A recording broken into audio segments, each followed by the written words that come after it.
Blender Morph Animation. If this guide helpful, don't forget to like and subscribe. People search for this tutorial because many beginners want to learn how to create procedural effects and deformations in Blender, but find the tools confusing. This guide helps them understand modifiers, vertex groups, and textures step by step, allowing them to create more dynamic 3D models and improve their overall skills in digital modeling and visual design. First, open Blender on your desktop to begin the process. Once the default scene appears, delete the lighting and the camera by selecting each one, pressing X, and confirming the deletion. Then select the cube and go to Edit Mode by pressing the Tab key on your keyboard. While in Edit Mode, right-click on the cube and choose Subdivide, repeating this step a few times to increase the geometry. After that, go to the right side menu and navigate to the Data section. From there, add a vertex group and assign it to the selected geometry.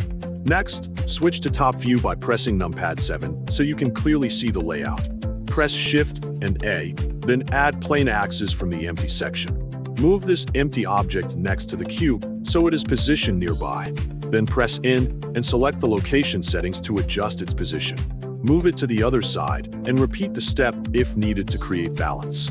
After positioning, select the cube again and go to the Modifier tab. Click Add Modifier and type Vertex Weight Proximity in the search bar, then add it to the cube. Choose the vertex group you created earlier as the target group. Next, choose the object as the empty you added before. Then change the proximity mode to geometry for better control.